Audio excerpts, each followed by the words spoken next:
Alma, chapitre 26. Ammon se glorifie dans le Seigneur. Les fidèles sont fortifiés par le Seigneur et reçoivent la connaissance.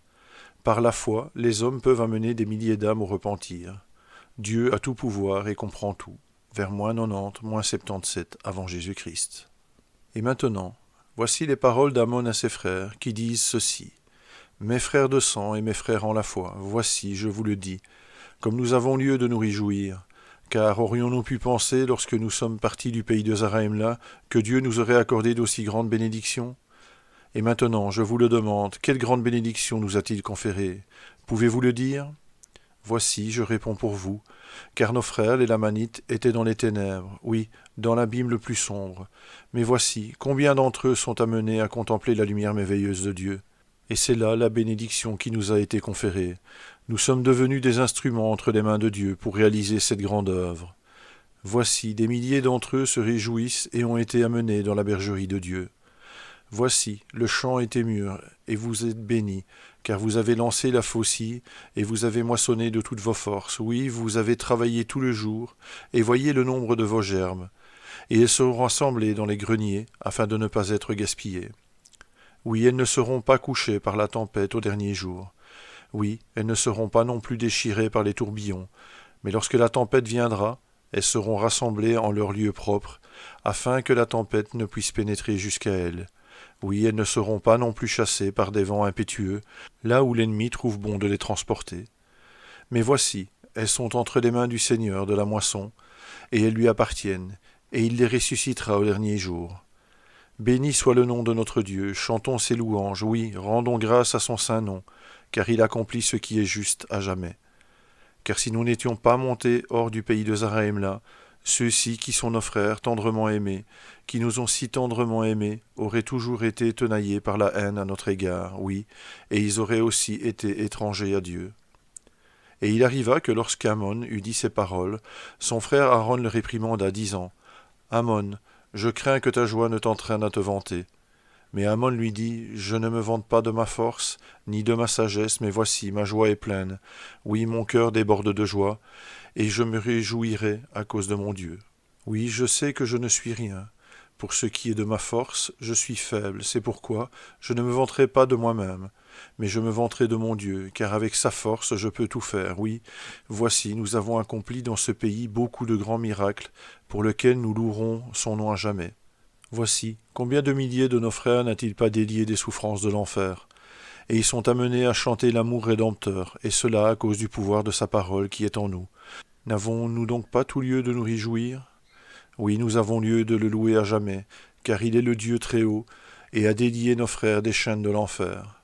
Oui, ils étaient enveloppés par les ténèbres et la destruction éternelle, mais voici, il les a amenés à sa lumière éternelle, oui, au salut éternel. Et ils sont enveloppés par la générosité sans pareille de son amour. Oui, et nous avons été des instruments entre ses mains pour accomplir cette œuvre grande et merveilleuse. C'est pourquoi glorifions-nous, oui, nous nous glorifierons dans le Seigneur. Oui, nous nous réjouirons, car notre joie est pleine. Oui, nous louerons notre Dieu à jamais.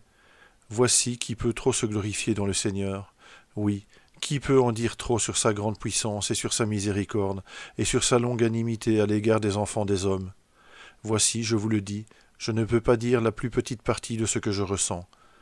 Qui aurait pu penser que notre Dieu aurait été miséricordieux au point de nous arracher à notre état affreux, pécheurs et souillés ? Voici, nous allions avec colère, proférant de grandes menaces de détruire son Église. Oh alors, pourquoi ne nous a-t-il pas condamnés à une affreuse destruction ? Oui, pourquoi n'a-t-il pas fait tomber sur nous l'épée de sa justice, et ne nous a-t-il pas condamnés au désespoir éternel ? Oh, mon âme s'enfuit presque, pour ainsi dire, à cette pensée. Voici, il n'a pas exercé sa justice contre nous, mais dans sa grande miséricorde, il nous a amenés au-delà de ce gouffre éternel de mort et de misère pour le salut de notre âme. Et maintenant, voici, mes frères, quel est l'homme naturel qui connaît ces choses-là ? Je vous le dis, il n'y en a aucun qui connaît ces choses-là, si ce n'est le pénitent. Oui, à celui qui se repent et fait preuve de foi et produit de bonnes œuvres et prie continuellement sans cesse, à celui-là il est donné de connaître les mystères de Dieu. Oui, à celui-là il sera donné de révéler des choses qui n'ont jamais été révélées. Oui, et c'est à celui-là qu'il sera donné d'amener des milliers d'âmes au repentir, tout comme il nous a été donné d'amener ceux-ci, qui sont nos frères, au repentir. Or, vous souvenez-vous, mes frères, que nous avons dit à nos frères au pays de Zarahemla, nous montons au pays de Néphi pour prêcher à nos frères, les Lamanites, et ils nous ont tournés en dérision? Car ils nous ont dit, pensez-vous que vous pouvez amener les Lamanites à la connaissance de la vérité? Pensez-vous que vous pouvez convaincre un peuple au cou aussi roide que les Lamanites de l'inexactitude des traditions de leurs pères, eux dont le cœur met ses délices dans l'effusion du sang, dont les jours se sont passés dans l'iniquité la plus grossière, dont les voix ont été les voix de quelqu'un qui transgresse depuis le commencement? Or, mes frères, vous vous souvenez de quel était leur langage. Et de plus, ils ont dit, prenons les armes contre eux, afin de les détruire, eux et leurs iniquités, dans le pays, de peur qu'ils ne nous envahissent et ne nous détruisent. Mais voici, mes frères bien-aimés, nous sommes venus dans le désert, non dans l'intention de détruire nos frères, mais dans l'intention de sauver peut-être un petit nombre de leurs âmes. Or, lorsque notre cœur était déprimé et que nous étions sur le point de faire demi-tour, voici, le Seigneur nous a consolés et a dit, « Allez parmi vos frères, les Lamanites, et supportez avec patience vos afflictions, et je vous donnerai du succès. » Et maintenant, voici, nous sommes venus, et sommes allés parmi eux, et nous avons été patients dans nos souffrances, et nous avons souffert toutes les privations. Oui, nous avons voyagé de maison en maison, nous confiant en la miséricorde du monde. Non pas en la miséricorde du monde seulement, mais en la miséricorde de Dieu.